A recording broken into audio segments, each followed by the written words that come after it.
जय श्री राम, जय श्री बालाजी महाराज।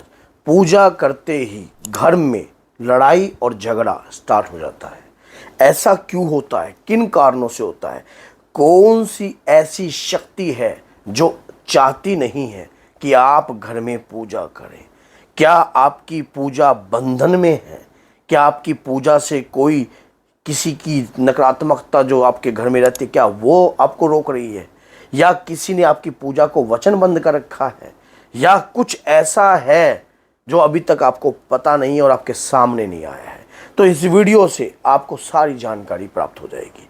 घर में पूजा करने से किन किन को दिक्कत हो सकती है और किस किस प्रकार से हो सकती है, तो हमें उस संकेतों को कैसे समझना है और उन नकारात्मकताओं को कैसे ख़त्म करना है।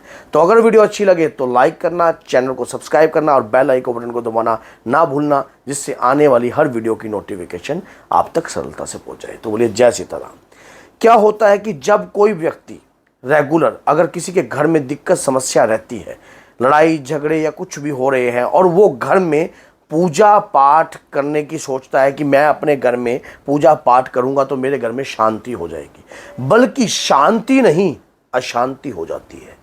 तो फिर उसके बावजूद भी व्यक्ति क्या होता है, उसका मन जो है घबरा जाता है। फिर वो सोचता है कि मैंने तो घर में पूजा करवाई थी, मैंने तो घर के अंदर पूजा करनी प्रारंभ करी थी, उसके बावजूद मेरे साथ ऐसा क्यों हो रहा है? क्यों ऐसा, कौन सी चीज़ ऐसा कार्य कर रही है जिससे मेरे घर के अंदर ये लड़ाई क्लेश उत्पन्न हो चुका है?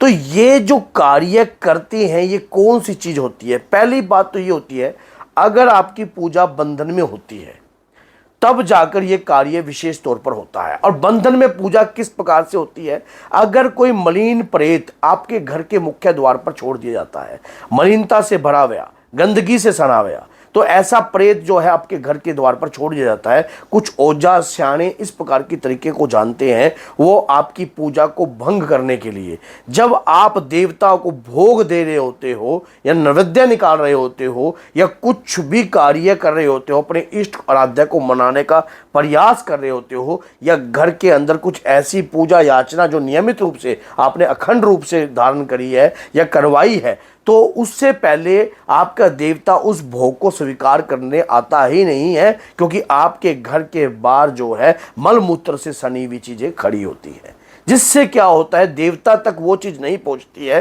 तो पूजा करने से उसके कारण फिर क्या होता है कि आपके घर में जो नकारात्मकता है उनका बल जो है बढ़ता है।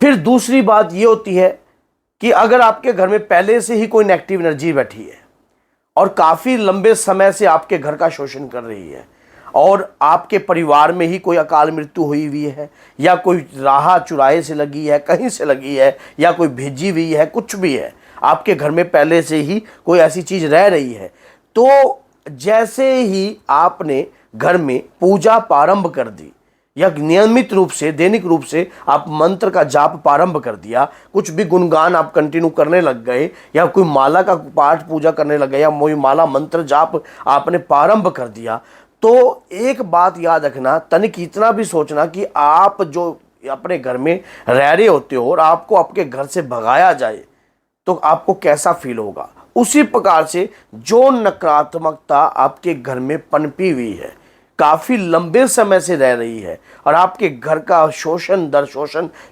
शोषण कर रही है लगातार, तो वो एकदम से तो आपके घर से जाएगी नहीं, वो तो चाहेगी यही कि आप पूजा को बंद कर दो।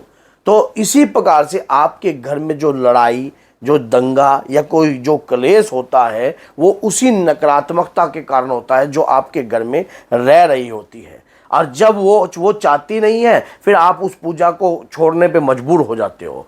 फिर विशेष तौर पर जब आप किसी ओझा स्याणे के पास जाते हो, तो ये कारण भी हो सकता है, जब आप किसी के पास जाते हो, जब तक आपको पता लग जाता है कि आपके घर में कोई नेगेटिविटी है और वो आपको पूजा करने नहीं दे रही है और आपके घर को शुद्ध नहीं होने दे रही है, तो आप किसी के पास जाते हो, उससे पहले वो आपके साथ साथ सब कुछ जानकारी आपकी ले लेती है, क्योंकि वो आपको शारीरिक रूप में दिखाई तो देती नहीं है। आपके किसी व्यक्ति या किसी आपके बच्चे के या बड़े बच्चे के या छोटे बच्चे के या संतान के या आपके स्वयं के, आपके पति के, किसी के शरीर को धारण कर कर घर में, जैसे आपने मान लीजिए कोई हवन प्रक्रिया करने का प्रोग्राम घर में रख लिया कि मैं पूर्णिमा पर हनुमान जी का जो है पंचमुखी हवन करवाऊंगा घर के अंदर, तो शांति के लिए, ताकि जो भी नकारात्मकता है, अब नकारात्मकता किसी ऐसे नेगेटिव व्यक्ति के सिर पर बैठेगी जो घर में क्लेश करता है, जिसमें अग्नि तत्व की मात्रा बहुत ज़्यादा अधिक होती है। वो क्या करता है, उसके शरीर पर बैठकर अरे क्या करवा रहा है, ये नहीं होएगा, ये हम नहीं पढ़ते इन ढोंग ढकासों के अंदर,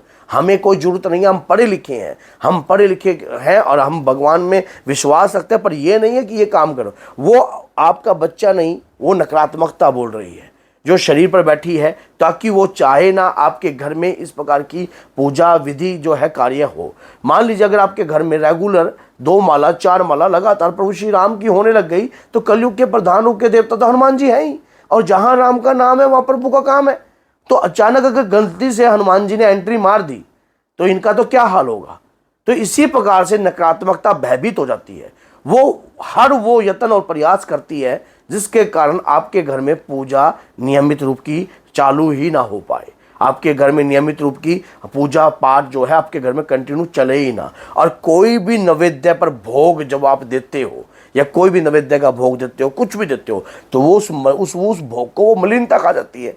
तो उसके दौरान जो है देवता को भोग लगता ही नहीं है, क्योंकि आत्मा जब है 5 तत्वों में बनी हुई है और 2 तत्वों के भिन्न होने के कारण धुआं रूप में होती है।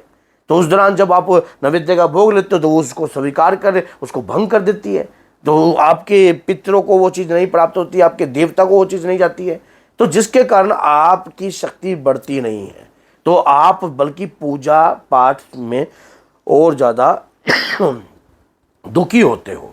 ऐसी चीज़ें इतनी बारीकी से समझने के लिए, अगर आप चाहते हो आपके परिवार के अभी तक आपको कोई केस समझ में नहीं आया और भूत प्रेतों से आप उलझे हुए हो, तो दरबार से जुड़िए।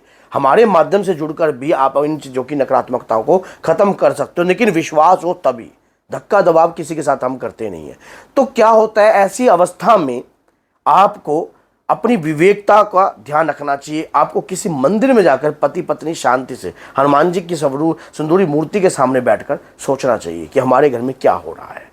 आपने हवन करना चाहा, वो आप नहीं कर पाए। कोई मंगल पाठ करना चाहते हो, वो आप कर नहीं पा रहे हो। घर के अंदर कोई भी कार्य कर रहे हो, वो कर नहीं पा रहे हो, क्योंकि नकारात्मकता सारी तरफ से।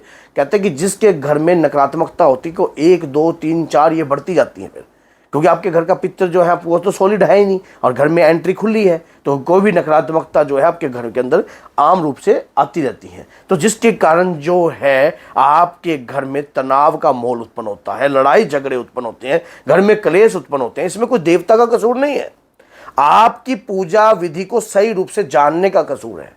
अगर आप शुरुआती तौर में, जैसे कई लोगों को हम कहते हैं कि पूजा पाठ करने से आपको लाभ, पूजा पाठ करने से नकारात्मकता नजदीक नहीं लगती है। जिस घर में रेगुलर दैनिक रूप पर नियमित रूप से पूजा चलने लग जाए, लगातार आप सुबह आपके पति कर रहे हैं, शाम को आपकी मिसेस कर रही है, फिर उस दौरान जो है घर में पूजा पाठ नियमित रूप से चलता है, हर मंगल कार्य नियमित रूप से चलता है, तो नेगेटिविटी का दम घुटता है ऐसे घरों के अंदर। वो घर में प्रवेश करने से पहले 100 बार सोचती हैं।